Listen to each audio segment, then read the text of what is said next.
will this take? 10 minutes? Yeah. Alright. Okay, it's recording. Can you see? Yeah. Okay, I'm not very good in front of the camera. How's this frame look? Pretty good? Okay, welcome back guys. Another video this week. Today we're gonna learn how to winterize your race car, something that's often overlooked by many people. We live up in Canada, it's a very cold climate. However, this video is applicable to most people with race cars because it's not only about preparing it for cold winter months, it's just for storing the race car for a long period of time. So stay tuned. How was that? Anything you'd add? No. Shouldn't you be doing it when you actually winterize it though? Well, no, we can just do a quick overview. So where do we put it? Like we do at the track. I can't lift, Jeff. My arm. I can't lift the thigh. Do you have a cord on you or something? Don't be so grumpy, man. Well, because I'm right in the middle of working. I mean, I don't have this kind of time.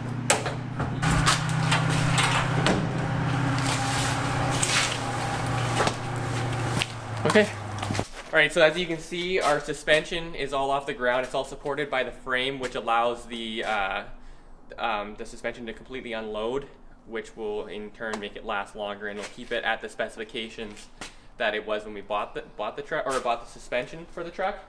Another thing we do, which is super important up here, is drain the water out of the block. We have 2 block drains on each side of the engine, which allows us to quickly drain all of the water out because we run straight water up here. Well, at any trade track, you're going to have to do that.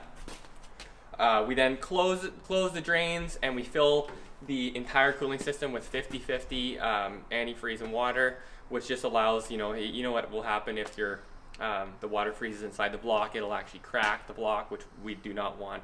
We have an electric pump. We basically circulate the coolant all around the engine with the pump, so there's basically no pockets of just straight water in there. What was the other thing I got to touch on? The valve train. Now, just touching back on the engine, there's the valve train, very crucial. It all gets backed off for the winter storage. You definitely don't want your rockers having, hanging valves open through the winter months. What that'll cause your spring tensions to be all over the map over a prolonged period of time. Yeah, what else? Pull the tranny pan, make sure it's okay for the spring, the diff fluid, pull the cover off, look at the diff. Yeah, a couple other notable things. Before you put your race car away for the winter, you want to do all your preventative maintenance beforehand. What we like to do an oil change.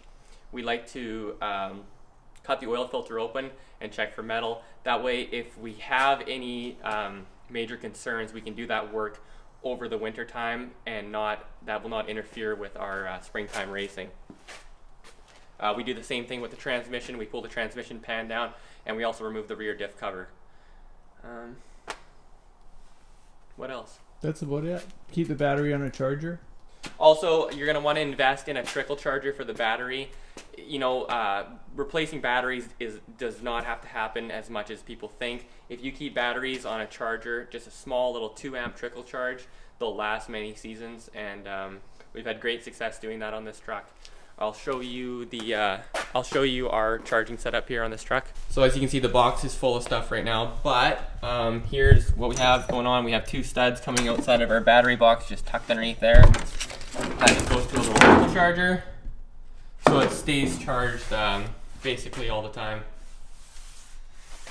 And yeah, like I said, we wipe the cage down with WD-40 because we're in quite a humid climate with lots of moisture. Yeah, there's the inside of the S10. It's too bad this year. We actually didn't even race the truck because of COVID, and our local tracks were shut down. So, kind of a bummer. We haven't been putting out much S10 content just because there hasn't been a whole lot going on with the truck. But we do have some plans for the upcoming months here. We're gonna do a few things to the truck, so hopefully we'll be able to get that out for you guys. And if you guys like seeing this content, then we can drop us a like or write a comment, and we can chat. So thanks for watching, guys, and yeah, we'll see you next time.